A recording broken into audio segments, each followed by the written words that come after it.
One item you will eventually need in your web design is colors. And when I talk about colors, I'm also talking about black and white. Browsers interpret colors one of three ways. The color name, like blue, black, green, magenta. The color's RGB code, and the R is red, G is green, B is blue, and by using a code called hexadecimal. This video will mostly deal with the hexadecimal method.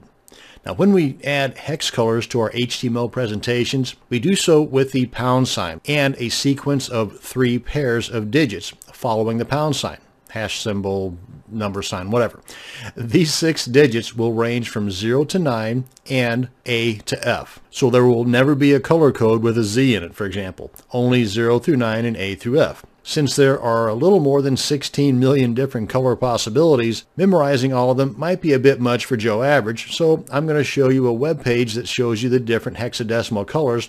So all you have to do is simply pick the color you want, and the hex code is shown right there for you. Simple Simon. Okay, let's check out this cheat sheet that I was talking about. Then we will add some colors to an HTML document for some real-world applications. Now basically, we can just do a search for HTML colors and then just choose images. Let me show you what I'm talking about. Go to our favorite search engine, and in my example here, it's Google. As you can see here, about 1.5 billion results. But at this point, if we just go to images, we've got a whole bunch of options here to work with. So just pick one that you like and stick with it. Let's go ahead and choose this first one here, for example. And we just click on the image there, and it brings up a list of all these colors with the hexadecimal code. And as you can see here, there's 6 digits on each one. And don't forget that whenever you put one of these color codes or hexadecimal codes into your HTML document, they must all begin with that hashtag or number sign or pound sign. Now, what I normally do is if I'm trying to match a color to an existing layout that I have, maybe a header image or some button that I'm wanting to match with, then I will use a color picker. And there's several to choose from. I'm using the Chrome browser, and if we come over to the Chrome Web Store, and that's at chrome.google.com/web store, then you can just do a search for ColorZilla. And like any other add-on or extension, be it for Firefox or for Chrome, then you just simply install that particular extension and you're good to go. Let me show you. I've already got this one installed, but at this point you would just click on this, click on the added to Chrome, and this is already added to mine. So I'm going to go over to my extensions here, go to Tools, go to Extensions, and I've got a lot of mine turned off just to increase the speed of my browser. But right here is ColorZilla, and I just want to enable it. And you see it just puts it up right here.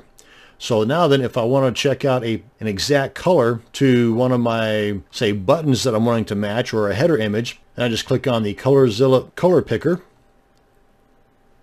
And come on down here, and you can see right up here is the color, the hexadecimal code, the RGB code, and as you can see here, the 006699 in this box here matches that in the hex code up top here, 003399, and so on. So that's how I can get an exact match of an existing image that I already have. And another option is you can use this online color picker at colorpicker.com, and right here it's giving you the hex code that you can choose from any number of, just kind of moving this guy around here.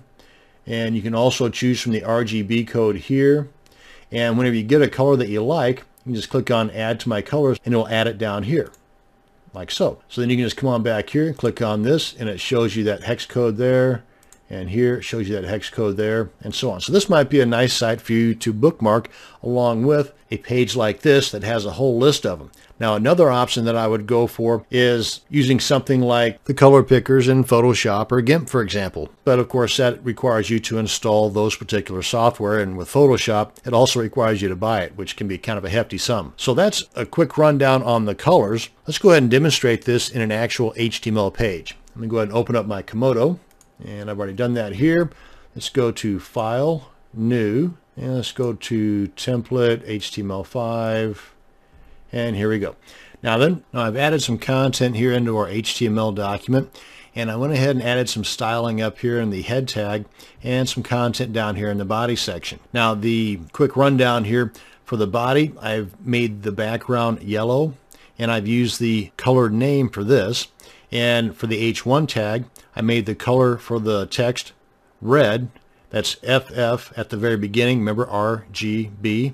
And for the H2 tag, I made the color blue. Remember, RGB, red, green, blue. And for the paragraph color, I made it blue. And here I use the color name. Now, these are just using the F's and the zeros. You can go all out and use any number of these color codes here, for example, to really add some pizzazz or matching the surrounding color scheme of your site. But let's go ahead and save this and take a look at this in our browser. Yeah, that'll be fine for now. And preview this in our Komodo tab, just to kind of keep things close by here. Here we go. Now then, if we were to change this to a hexadecimal code, remember we have to start it off with the pound sign or hashtag, and we can only go from 0 to 9, A to F, or any combination thereof. I have no idea what that color combo is going to be, but let's just see. Save that. Okay, kind of a nasty blue. And if we were to go all F's, like so. But if we want to change this to this color of green, for example, for the H1 tag, 006600. Don't forget, we have to have the hashtag at the very beginning. Save. And there we go. So there you are. That's how you can add some additional coloring to your web design, and a few spots on the internet for you to go to get some additional color ideas and some browser add-ons, whether you are using Chrome, Firefox, and I'm not sure if there's one for Safari, Internet Explorer, or Opera, but they may have something, and if not, you always have those items like the online color pickers too. That's going to bring us to the end of this video on HTML and CSS colors. Thanks for watching, and you have a great day.